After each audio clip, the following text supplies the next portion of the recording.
Knowledge ಕೂಡ ಇದೆ. ಆ ಕಮಿಟಿಗೆ ಅಧ್ಯಕ್ಷ ಇರ್ತಾರ, MD ಇರ್ತಾರ, ಮುಖ್ಯಮಂತ್ರಿಗಳು ಇರ್ತಾರ. ಆ ಕಮಿಟಿ ಒಳಗೆ ಪಾಸ್ ಮಾಡಿ ಅವನಿಗೆ ವರ್ಕ್ ಆರ್ಡರ್ ಕೊಡುವಂತ ಪ್ರೋಸೆಸ್. ಇಷ್ಟೆಲ್ಲ ಮಾಡಿದ ಮೇಲೆ ಕೇವಲ ಕಮಿಟಿ ಒಳಗೆ ಪಾಸ್ ಮಾಡಿ ವರ್ಕ್ ಆರ್ಡರ್ ಕೊಟ್ಟದಕ್ಕೆ ಮಂಜೂರಾತಿ ಪಡೆಯಲಾಗಿದೆ ಅಂತ ಹೇಳಿ ಹೇಳ್ತಾರ. ಇದರ ಈಗಾಗಲೇ 26ನೇ ತಾರೀಕಿಗೆ ಗೋಕಾಕದಲ್ಲಿ ಅಡೆಗಲ್ ಪೂಜೆ ನಿಕಟಕ್ಕೂ ಮುಖ್ಯಮಂತ್ರಿಗಳು ನಿರ್ವಹಣಾ ಮಂತ್ರಿಗಳು ಮಾಡ್ಯಾರ.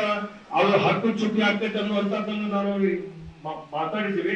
ನಿಮ್ಗೆ ಧೈರ್ಯ ಇತ್ತಂದ್ರೆ ಹಕ್ಕು ಚುಟ್ಟಿ ಮಾಡ್ಬೇಕು. ನಮ್ಮ ಧೈರ್ಯ ತಗೊಂಡು ನೀವೇನ್ ಮಾಡೋದು? ನಿಮಗೆ ಧೈರ್ಯ ಇತ್ತ ನೀವು ಪ್ರಾಮಾಣಿಕವಾಗಿ ಹೇಳಬೇಕು. ಇದು ಮೊದಲು ಆದದ್ದು ಕೆಲಸ ಏನು ನೀವು ಮಾಡಿರುವಂತದ್ದನ್ನ ಹೇಳಿ ಧೈರ್ಯದಿಂದ ಹೇಳ್ಬೇಕು.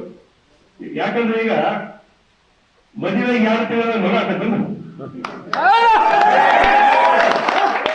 ಇವ್ ಮಾತಾಡ್ತಿದ್ದು ರಸ್ತೆ ಮೇಲೆ ಹೋಗೋ ಮಗ ಇದು ನಂದು ಅಪ್ಪ ಬಿಡ್ತಾನೆ ನಿಮ್ಮನ್ನಂತ ಹೇಳಿ ಈಗೇನ್ ಮಾಡ್ಬೇಕು? 9 ತಿಂಗಳು ಎಂದು ಮದುವೆ ಆಗೈತೆ ಅನ್ನೋದ್ರ ಒಪ್ಪಬೇಕು ಅಲ್ಲ. ಇಲ್ಲ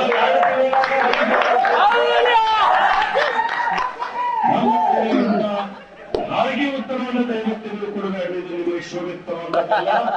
ಮೊದಲು ಹೇಳಿ ನಾನು ಬಹಳ ಸ್ಪಷ್ಟವಾಗಿ ನನ್ನ ವಿಚಾರಗಳನ್ನು ಮಂಡಿಸ್ತೇನೆ.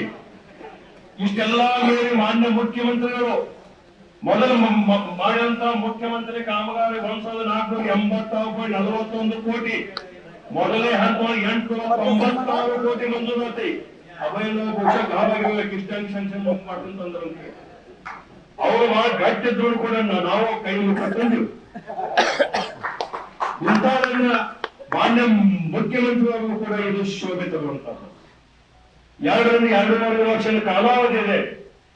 ಅದರೊಳಗೆ ಮುಗಿಸ ನಾವು ಉದ್ಘಾಟನೆಯನ್ನು ಮಾಡಿ ಇಷ್ಟು ಮೇಲೆ ನಾವು ಮಾಡೋವನ ಸುಳ್ಳನ್ನು ಹೇಳೋರು 2 ತಿಂಗಳೊಳಗೆ ಮಗ ಹುಟ್ಟುವಾಗ ಸಾಧ್ಯ ಇತ್ತು ಅನ್ನೋದು ನಾವು ಹೇಳೋವನ ಅಂದ್ರೆ ನಾವು ಕೆಲಸಕ್ಕೆ ಅಡ್ಡಿ ಮಾಡಂಗಿಲ್ಲ. ಕೆಲಸಕ್ಕೆ ಅಡ್ಡಿ ಯಾಕೆ ಅಡ್ಡಿ ಮಾಡಂಗಿಲ್ಲಪ್ಪ ಅಂದ್ರೆ ಆ ಕೆಲಸದ ಆ ಭಾಗದ ರೈತರಿಗೆ ಅನುಕೂಲ ಆಗಲಿ ಅಂತ ಹೇಳಿ ಹೋರಾಡೋರು ನಾವು ಅದೀವಿ, ಚಪ್ಪಲ ಸೋಸ್ಕೊಂಡವ್ರು ನಾವು ಅದಕ್ಕೆ ನಾವು ಅಡ್ಡಿ ಮಾಡಂಗಿಲ್ಲ. ನ್ಯೂಸ್ ಫಸ್ಟ್ ನಿರ್ಭೀತಿಯಿಂದ ನಿಮ್ಮ ಪರವಾಗಿ.